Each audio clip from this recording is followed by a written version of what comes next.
দিদি ভাই ভেতরে এসে দাও, ভেতর ওখানে না দাঁড়াতে অসুবিধা হলে এই তো সাইডটা খাবে না পার্সেল না না আমরা খাবো দাঁড়াও ভেতর থেকে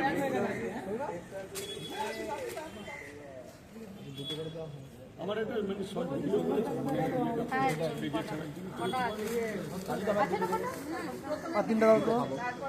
কটা 5টা দেবো 3টে আমি 22 মিনিটে করেছি 4-5টা ভিডিও করতে হয় আর লাইভ অন শুধু লাইভ করতে হয় শুধু লাইভ লাইভেই তো মানে ফেসবুকের মনিটাইজেশন মধ্যে সব অন হতে লাইভ লাল হয়ে গেছে। আমি কেন পেয়েছি বলতো রাজীব, আমার তো প্রোফাইল, আমার প্রোফাইল অনেক আগের প্রোফাইল। তোমার প্রোফাইল আমারও প্রোফাইলে তোমার আমার প্রোফাইলে 6 পয়েন্ট হয়ে গেছে। এত পেজ খুলেছে তোমার নিয়ে অবাক হয়ে যেতে, কোনটা সত্যি কোনটা রাজুদা কোনটা হবে এখন হবে 800 টাকা বা 400 টাকা করে। হ্যাঁ হ্যাঁ হয়ে যাবে। কি করতে হবে কি করে ওখানে ভেরিফিকেশন টাকাটা কোথা দিয়ে কাটবে? টাকা কাটবে কি করে? অ্যাকাউন্টে আমাদের অ্যাকাউন্টের সাথে সেটআপ নেই। একটা ফাঁকা দিয়ে এসে করে দিও। আর যে ফেকগুলো আছে একটা লঙ্কা দাও 6-7 তারিখে এসে করে দেবো। যে ফেকগুলো আছে রিপোর্ট মারতে পারো সব করে দেবো। তাহলে তোমার ওই টাকা যাবে আমার 800 1000 1200 2000 যাবে আমার ইনকামের টাকা দেবো।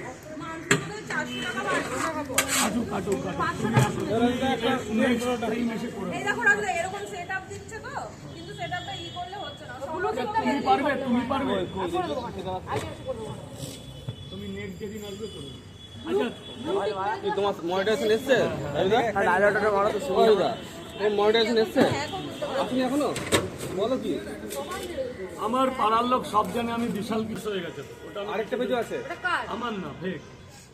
লাইভ করতে তো পারবে না। তুমি করতে হবে, কপিরাইট স্ট্রাইক মেরে দেবে। কপিরাইট তো হচ্ছে না মনিটর। ফেসবুকে কি কপিরাইট হয়? কপিরাইট সব হয়। আচ্ছা আজ থেকে না 2017 থেকে কাজ করছি। কেউ যারা কোনো অসুবিধা নেই, যারা পারে তারাই বলছে হয় না। আমি ইউটিউবে জানি কিন্তু ফেসবুকে জানি না। কপিরাইট স্ট্রাইক হয় আরামসে হয়। আমি নিজে খেয়েছি। ফেক প্রোফাইলগুলো কি বলবে তাদেরকে? তাদের কি বলবো, একটা অসাধু লোক তাদের। আর আমার শুধু একটা কথা বললাম, আমি লিগ্যাল পেজ খুলেছি। আজকে রিসেন্ট 3 থেকে 4 মাস বড় জোর দুর্গাপুজো আসে, মানে 4 মাস 5 মাস হয়েছে। তার মধ্যে 60 দিন আমি লাইভই করতে পারিনি। এই রিসেন্ট আমার লাইভটা চালু হয়েছে, আজ থেকে প্রায় 15-20 দিন হবে। তার মানে কতদিন পেজ নয়। এর মধ্যে এত লোকে ভালোবাসা দিয়েছি, 1,75,000 ফ্যান খাবে। আর লাগবে না, আর লাগবে না। এই খাবে কে? খাবে কেন? 30 টাকা দেবে। এবার বলো দেখি, আমার কিছু বলার নেই। দাদা হ্যাপি নিউ ইয়ার। তোমার কি অফার আছে বলো? কোনো অফার নেই। আমি যেমন 3টে পরোটা আনলিমিটেড তরকারি 30 টাকা বেচি, সেই একই দাম আছে। হ্যাঁ, দাম বাড়েনি। সবাই যে বলছে যে দাম বেড়েছে, তোমার কে বলেছে? সবাই বলছে দাম বেড়ে গেছে, দাম বেড়ে গেছে। এইখানে এত লোক আছে, জিজ্ঞেস করো তো কার। না দাম বাড়েনি। দাম বাড়েনি তো? ঠিক আছে ঠিক আছে। পরোটা বেড়েছে, দাম বাড়েনি। তোমার একটুখানি ভাইরাল লাগে বলতে দাও তো একটু দাদা। আরে আপনি আগে খান না, ওসব রাখুন, খান পরে। আপনি একটু ভালো ডায়লগ তো মারবেন। 3টে পরোটা, এক প্লেটে 3টে পরোটা আনলিমিটেড তরকারি, 1 টুকরো আপেল পেঁয়াজ, 1টা কাঁচা লঙ্কা, 30 টাকা। যাতে হবে না ট্রেনের টিকিট। মূল্য বৃদ্ধির জন্য ডিমের জন্য 10 টাকা বাড়িয়েছি। ডিসেম্বর জানুয়ারি ডিমের দাম অত্যাধিক বেশি। 3টে পরোটা ডিম বিক্রি করে আমার সে জায়গা হয় না, কারণ আমি ঘুমা থেকে আসি। পরোটার সাইজ বাড়িয়েছি, ডিমটার জন্য আলাদা 10 টাকা করেছি। ডিম শেষ। ডিম তার পার্সোনাল ব্যাপার, নিতেও পারেন নাও পারেন। ওটা সাইজ বেড়ে গেছে না? অনেক বেড়েছে, অনেক। কাঁচা থালা কিন্তু পরোটাটা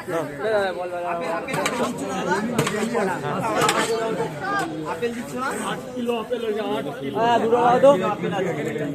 এক জায়গায় 3টে, এক জায়গায় 3টে। স্যার ধরুন, খাবার ধরুন, খাবার ধরুন। সব ঠিক ছিল, স্যারটা বলেই তো আমাকে সেই জায়গা এখনো হয়নি। হবেন স্যার, হবেন একদিন হবেন।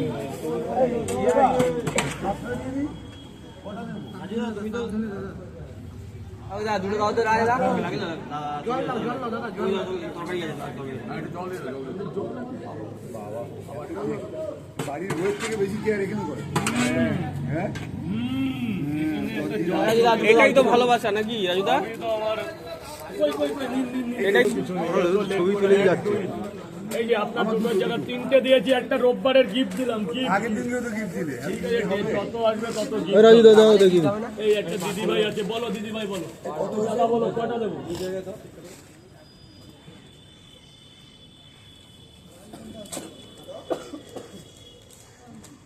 আমাদের 2 জায়গায় দেবে রাজু দা। পয়সা ফেলেন না, পয়সা ফেলেন না। এই যে স্যার এক্সকিউজ ধন্যবাদ। আসবেন মাঝে মাঝে, তাহলে ভালো হবে। টাকা না থাকলে দাদা আপনি কি ফেসবুক পেজে ছাড়েন? আমাদের 2 জায়গায় পার্সেল দেওয়ার মতন কোনো পরিস্থিতি এখন নেই দাদা ভাই, পার্সেল দেওয়ার মতন পরিস্থিতি নেই। মানে তরকারি দুটো দাও দেখি। এখন শুধু খেতে হবে, এখন পার্সেলের কোনো জায়গা এই দুটো দাও দুটো। আগে তোরা কাস্টমার পরে, তুই কি খাবি? হ্যাঁ খাবো, দুটো দাও, খাবো দুটো দাও। এরপরের খাবার থাকবে না, এরপরের খাবার থাকবে না। আমার 2 জায়গায় দেন। দাদা দাদা আমার এই ছেলেগুলোকে খাইয়ে ওরা সারা রাত থেকে আমার সাথে কাজ বাজ করে দেয়। খাবি না পরোটা, খাবি না? তা খাবি কি সকালবেলা? আপনাকে খাওয়াবে উত্তর হতো, এখন দেখি খালি আমার খাওয়াবে। যা ভেতরে গিয়ে খেয়ে আয়। খেয়ে বাস, আমি যে কদিন আছি খেয়ে দুটো বাস। দাও, দুটো দাও। খেয়ে যা, খেয়ে আয়, ভেতরে গিয়ে খেয়ে যা, যা আগে খা, না খেলে মরে রাজু দা দুটো দাও, রাজু দা। তিনটে দাও। রাজু দা আমার 3টে করে দাও। রাজু দা দুটো দাও, দুটো। 3টে করে 2 জায়গায় দাও।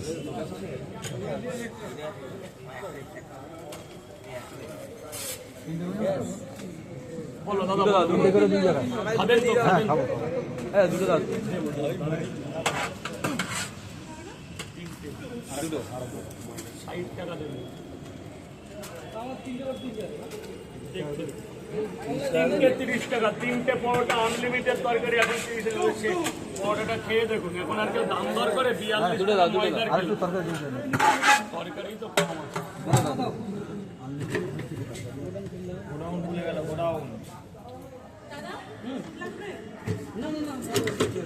দুটো দাও দেখি, রাজু দা।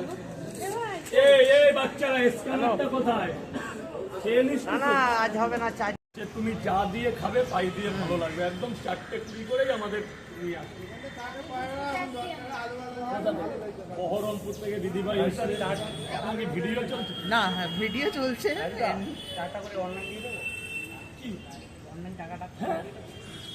বাজার। তো দিদিভাই এসে বহরমপুর থেকে একটা প্লাস্টিক পেপার, আমি খুব আনন্দ পেয়েছি যে এত ওখানেও হয়তো আমাকে কেউ না কেউ চেনে। প্রচুর চেনে তোমাদের ওই জায়গাটাই অনেক যেন এইভাবেই থাকতে পারি মানুষের মধ্যে দাদা। তো মানুষ মাত্র ভুল ভ্রান্তি হয়, যেন আমার মনে কোনোদিন কোনো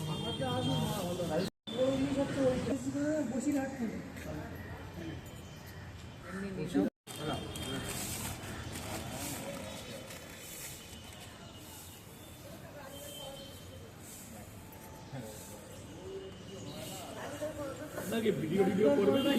হ্যাঁ ভিডিও করছে আমি এখন ফ্রি আছি। এই সময়টাই হলে আমার ভালো হয়, আর কাজের টাইমে খুব ডিস্টার্ব করলে না আমার খুব আজকেও শেষ। এত দেরি করে আসলে হয়? আমি তো সকাল থেকে খুঁজে ঠিকঠাক ঠিকানা পাচ্ছি না 30 তো। টাকা হয় তাই তো? আগে অন্য জায়গায় বসতো তো পেশেন্ট না না, আমি তো পেশেন্ট হাসপাতালে, আমি তাও একটু সবাই জিজ্ঞেস মানে বলছিল, তখন আমার মাথায় এসছে। তাহলে রাজুদার দামে বড়টা দোকানটা খুঁজে পারে, সকাল থেকে একবার খুঁজে গেছি।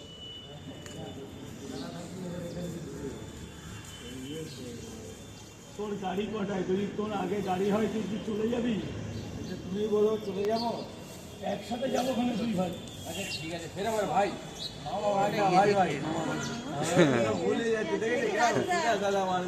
রাজুদার এই বড়টার দোকান, আমি শিয়ালদাতে আছি, আমার ছেলে হাসপাতালে ভর্তি, তাই আমি একটু রাজুদাকে খোঁজ করে করে সবাই বললো, আমি ফেসবুকে দেখেছি। আচ্ছা আচ্ছা, এখন তুমি কোথায় যাবা? হাসপাতালে যাবো আমি। ছেলের জন্য আমার দুটো পরোটা গিফট, আচ্ছা, ঠিক আছে, তরকারি রাজু। নেই, তোমার ছেলে অসুস্থ, আমার শুনে খুব খারাপ লাগছে। এই 3টে পরোটা একটু মিষ্টি টিষ্টি দিয়ে কিনে ওকে আচ্ছা, খাইয়ে thank you, দিও। রাজেশ। এটা আজকের জন্য কোনো হ্যাঁ, পয়সা ছেলের লাগবে জন্য না। তুমি আশীর্বাদ করো, জানে সুস্থ করে বাড়ি যেতে পারে। ও ঠিক হয়ে যাবে, সন্তান যদি সুস্থ এইটাই, থাকে ও সেই মা থাকতে পারে না। অ্যাক্সিডেন্ট করেছে, আমি এক সপ্তাহ থেকে হাসপাতালে সেই মা থাকতে পারে না। তো তুমি আমার মায়ের বয়সী, ওকে খাইও, আর দেখো হ্যাঁ, কিভাবে ঠিক আছে। চিকিৎসা করে ওকে বাড়ি ফেরানো যায়। আচ্ছা, ও তো পাগলামো করছে, বাড়ি যাবে। আমি বাড়ি বললাম যাবো বললে তো হবে না, ঠিক না হয়ে যেতে দিও না। আর ওটা ওর দাদার মতো আমি আমার তরফ থেকে ওকে একটু টিফিন করালাম, তরকারিটা দিতে পারলাম না, কিছু একটু কিনে ওকে খাইয়ে দিই। সন্তানের কিছু হলে মা থাকতে পারে না, মা বাঁচে না। ঠিক আছে, তুমি একটু আমার ছেলেকে বলো, ছেলের জন্য বলো, কিন্তু ছেলে যেন ভালো হয়ে যায় তো ছেলেকে বলো। জানি না তোমার কি হয়েছে সৌরভ ভাই, তো দূর থেকে আমি তোমার মানে কামনা করলাম যেন তুমি সুস্থ হয়ে বাড়ি যাও। তো মায়ের সন্তান তুমি, মা হলো পৃথিবীর শ্রেষ্ঠ জিনিস। মা ছাড়া পৃথিবীতে কিচ্ছু নেই। যে মা বিকল্প, বাবার আমি বদনাম করছি না, বাবা হলো আছেই তো, কিন্তু মা হলো গর্ভধারিণী, তো জ্বালাটা তার। তো দুষ্টুমি করো না, মায়ের কথা শোনো, সেইভাবে চলো ভাই, কারণ জামানা খুব খারাপ।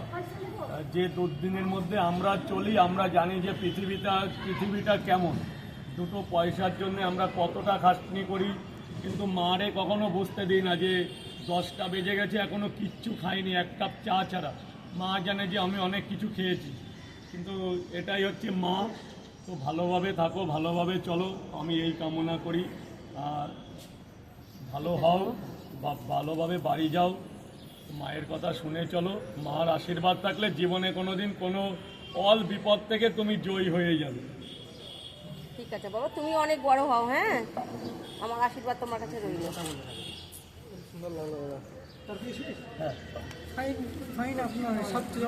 না না, সবাই আমি শুধু ফেসবুকে দেখেছি, আমার ছেলে হাজারিবাগ থাকে। টাইম দিলে অনেক, না, কারো না। টাইম দিইনি। রাজুও একটা ছেলের মানে মায়ের সন্তান, তো মায়ের জন্যই ব্যাপারটা এই দৌড়ে এসেছি। আমি একটা সত্যি কথা, আমি খুব দরিদ্র ঘরের ছেলে। হ্যাঁ, তার মধ্যে দিয়ে আমি উচ্চ মাধ্যমিক পরীক্ষা দিয়েছি অনেক কষ্ট করে। আমি যখন মাধ্যমিক দিই, আমি ক্যাটারারের কাজ করতাম, হচ্ছে এটো পরিষ্কার করা। গর্বের কথা বলছি, আমি কিছু পয়সা পেয়েছি। ওই করেই মানুষ বড় হয় বাবা। বাবা হচ্ছে কর্মর জায়গা খারাপ, আমরা পাগল টাইপের হয়ে গেছিলাম যে কি করব। রাত্রে আমার মাধ্যমিক, জানেন কিনা জানি না, রেজিস্ট্রেশন করতে পয়সা লাগে, সেই টাকাটা ছিল না। ABTA অল বেঙ্গল টিচার অ্যাসোসিয়েশনের একটা বই লাগে মাধ্যমিক, আমার কেনার ক্ষমতা নেই, 120 টাকা দাম ছিল। অল বেঙ্গল টিচার যে মোটা বইটা, ওটা আমি কিনতে পারিনি। আমি তবু মাধ্যমিকে ফার্স্ট ডিভিশনে পাস করে উচ্চ মাধ্যমিক পড়েছি, কিন্তু 3500 টাকার জন্য আমি কলেজে পড়িনি। আপনার মতন একরাশ দুঃখ আমার মনের মধ্যে, এমনিতেই পড়াটার লাইনে আসিনি। না বাবা, এই করে তুমি অনেক বড় হবে, আমি আশীর্বাদ দিই, অনেক বড় হবে। বড় মানুষের আশীর্বাদ পাবে অনেক বাবা। বড় কোনোদিন হতে চাই না, বাড়ি গাড়ি চাই না, আমি চাই মানুষের ভালোবাসা। এইটাই, হ্যাঁ। মানুষ যেন আমাকে আশীর্বাদ করে, আমি এইভাবেই খেতে চাই। আমি কিন্তু এইভাবে আমি সুখে আছি, কিন্তু এর মধ্যে আমি আমার পরিবারকে নিয়ে আনন্দিত আছি। জানেন, আমার দুঃখ বললে আপনার চোখ দিয়ে জল বেরোবে। জানি বাবা, সবারই জীবনের কাহিনী থাকে বাবা। মানে কাহিনীর চাইতে বড় কাহিনী কেন জানেন? একটা ছেলে যখন 8 পাস করে না, তার মনের মধ্যে স্বপ্ন বাসা বাঁধে যে আমি সামনে এগোচ্ছি। যখন 9 পাস করে যখন অ্যাডমিট রেজিস্ট্রেশন হয় না, তার মনে অপুরন্ত আনন্দ হয় যে আমি আগামীতে আমার মাধ্যমিকের বোর্ড পড়ছে। আমি গাড়ি করে যেতে পারিনি, সাইকেলে গেছি। সেখান থেকে উঠে আমার বাবা আজ থেকে 14 বছর ঘরে বসা কোনো কাজ করতে পারেনি। 14টা বছর ধরে আমি কঠোর পরিশ্রম করে আজকে আমার এই জায়গায়। 14টা বছর ধরে আমি এই পরোটা, ক্যাটারিং, রাজমিস্ত্রির রাবিশ পরিষ্কার করা, লোকের বঞ্চনা, লোকের গালাগালি, লোকের কিস্তি, এরকম বঞ্চনার কিন্তু কোনোদিন কাউকে আজও পর্যন্ত একটা ফুটেজভাবে আঙুল তুলে আমাকে তো কেউ গালাগালি দিত না। আজকে আমার কিছু নাই বলে আমাকে সমাজের ছোট চোখে দেখে। আমি গুমা থেকে ক্যান্টনমেন্টে 12 বছর বয়সে রাজমিস্ত্রির কাজ করতে, hotel Mox, Ripon street, Marwari catering, এইভাবে টেনে ধরে দাঁড়িয়ে থাকতে হয়, লোকে খায়। আপনি মারোয়ারি ক্যাটারিংয়ে গেছেন কিনা জানি না, গণপতি যেসব অনুষ্ঠান হয়, মারোয়ারিদের বিয়ে হয়, লোকে একটা কফি খাওয়াই, বাবু মানুষ তো, আর তাদের ওখানে এরকম টেনে ধরে পিক আপ বলে, মাথায় টুপি, জুতো কালো পরে বলে, এইভাবে দাঁড়িয়ে থাকে। ওই বাবু কখনো এটো কাপটা দেবে, ওটা নিয়ে ধুলাইখানায় দিয়ে আসার জন্য 80 টাকা 100 টাকা রোজ। সারা নাইট থাকলে 150 টাকা দিত, অল নাইট। এরকম ভাবে আমি আমার কঠোর পরিশ্রম করে বাবা মার মুখে হাসি ফুটিয়েছি। ওই জন্য বলছি যে সন্তানের যদি কিছু হয় না, যতই নিম্ন ঘরের হোক, লাগে মা। মা ছাড়া পৃথিবীতে কোনো বিকল্প কিছু নেই। এই তো আজকে 2 সপ্তাহ থেকে রয়েছি বা কুয়াশার তলায় রয়েছি বাবা, জানো আমাদের বাবা কোনোদিন সাপোর্ট করেন, ওই মা। এটাই তো ছেলে বোঝে না। লাস্ট পর্যন্ত পারিনি, লাস্ট আর ক্ষমতা ছিল না। লাস্ট যখন কলেজে ভর্তি হবো তখন মনের মধ্যে না কি চলে আসলো, ধর কি করব, কার কাছে একটা পেন চাইবো, কার কাছে একটা খাতা দেবো, বাবা করে না ইনকাম, ঘরে আইবুড়ো বোন, আমার মাঠে নামতে হবে, আমার ওই লজ্জা পেলে হবে না। ওই সেখান থেকে আমার কর্মজীবন শুরু। আজকে 14 বছর পর আমার এই মন খোলা কথা বললাম, আপনাকে ভালো লাগলো এবং আপনি আমার মায়ের বয়সী, ওই জন্য আপনার সব কথা সবাইকে বলা যায় না। ব্যাস, তাহলে সবাইকে আমার প্রণাম, ধন্যবাদ। আমি আমার কর্মের জায়গা বন্ধ করলাম, যেহেতু কঠোর পরিশ্রম, সারাটা রাত আমার জাগতে হয়, ঘুমা থেকে আসি, আমি এখন বাড়ি যাব। তো আর কেউ কোনো প্রশ্ন করবেন না, যদি কারোর কিছু জানার থাকে কালকে আসবেন, আমি সবার যতটা পারবো সবাইকে টাইম দেওয়ার চেষ্টা করব। এখানেই বসবে কালকে? হ্যাঁ, কখন বসো? আমি 6টা থেকে 10টা, 11টা, 9:30। এই বাবুর জন্য সবাই একটা ক্লাপ করে। কি করে করেছে? বাইক বাবা, এই সবাই একটা ক্লাপ করো বাবুর জন্য। থ্যাংক ইউ সবাইকে, থ্যাংক ইউ, অনেক অনেক ধন্যবাদ। বাইকে বাবা, হ্যাঁ, বুঝতে পেরেছি। আর চ্যাংড়া ছেলে 19+। ঠিক আছে, এমনি কোনো প্রবলেম হয়নি তো? প্রবলেম হয়নি তো? কালকে ছুটে পালিয়ে যাবে, নার্সরা আয়ারা ধরে রেখেছে কোথায় আছে? এই এনআরএসে। চিকিৎসাটা করো, চিকিৎসাটা করো। পড়া শেষ হয়ে গেছে।